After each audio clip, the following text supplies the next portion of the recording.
प्यारे बच्चों, आज की इस वीडियो में देखेंगे 8th ग्रेड अभ्यास पुस्तिका 2024-25 की आपकी न्यू बुक है कक्षा 8 विषय हिंदी। आज की इस वीडियो में देखेंगे पाठ 16 में है पथिक से। तो चलिए क्वेश्चन की ओर चलते हैं। पहला प्रश्न आता है आपका बहुविकल्पीय प्रश्न। प्रश्न क्रमांक पहले में है सम्मुख शब्द का अर्थ होगा, तो आपका उत्तर हो जाएगा बी नंबर सामने। दूसरे में है सही वर्तनी कौन सी है, आपका उत्तर हो जाएगा सी नंबर स्वतंत्रता।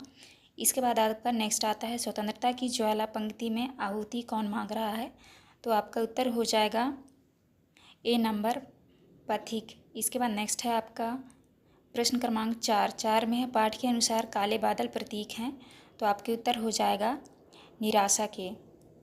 इसके बाद 5 में है श्री गुरु चरण सरोज रजनीज जन मन मुकुर सुधार पंक्ति में रेखांकित शब्दों में कौन सा अलंकार है, तो आपका उत्तर हो जाएगा बी नंबर उत्प्रेक्षा अलंकार। इसके बाद नेक्स्ट क्वेश्चन आते हैं आपके रिक्त स्थानों वाले। प्रश्न क्रमांक 6 में जो है आपको भरना है, प्रश्न क्रमांक 6 में आपको भरना है अनमना।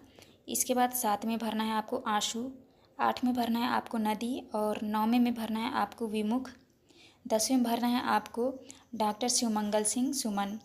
तो आप इस तरह भर लीजिएगा। इसके बाद नेक्स्ट क्वेश्चन आता है अति लघु उत्तरीय प्रश्न। प्रश्न क्रमांक 11 में है पथिक से कविता में पथिक शब्द से कवि का क्या आशय है, आपको उत्तर में करना है पथिक से कविता में कवि पथिक से आशय है कि अपने लक्ष्य की ओर अग्रसर व्यक्ति हैं। इसके बाद दूसरे में है, इसके बाद 12 में है मानो झूम रहे हो तरु भी मंद पवन की झोंकों से पंक्ति में कौन सा अलंकार है, आपको उत्तर में करना है इस पंक्ति में उत्प्रेक्षा अलंकार है।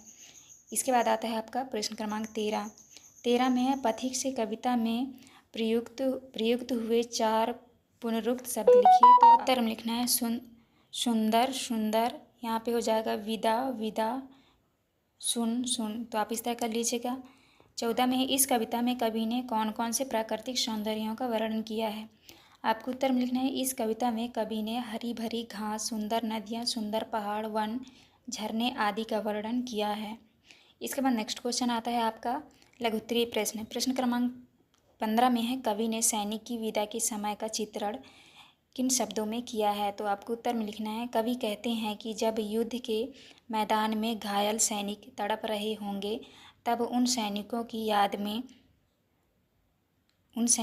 याद में कुमकुम हाथ में लिए हुए उनकी स्त्रियां आँखों से आंसू बहा रही होंगी।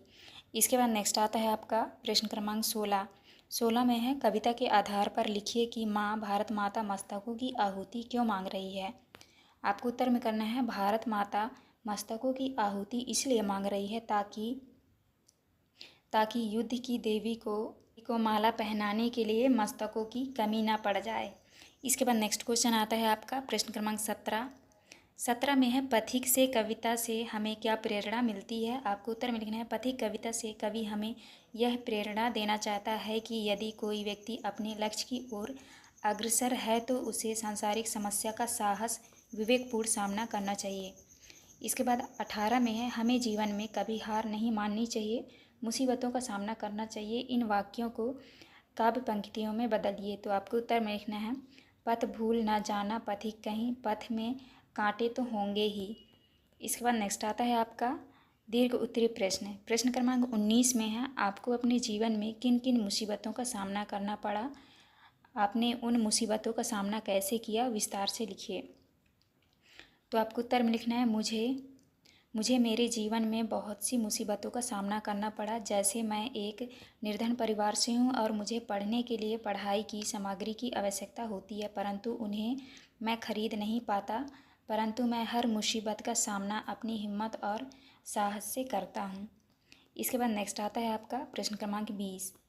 प्रश्न क्रमांक 20 में है देश के प्रति आपके क्या क्या कर्तव्य हैं, आप उन्हें कैसे पूर्ण करेंगे, अपने शब्दों में लिखिए, तो आपको उत्तर में लिखना है देश के प्रति हमारे बहुत से कर्तव्य हैं, जैसे हमें हमारे देश की रक्षा और सेवा करनी चाहिए, हम अपने देश की रक्षा और सेवा करके अपने कर्तव्य को पूरा करेंगे। तो आप इस तरह कर लीजिएगा। ये था आपका लास्ट क्वेश्चन। यहाँ पे हमारी वीडियो कंप्लीट होती है। वीडियो अच्छी लगे तो प्लीज़ हमारे चैनल को लाइक एंड सब्सक्राइब करिएगा। मिलते हैं अब नेक्स्ट वीडियो।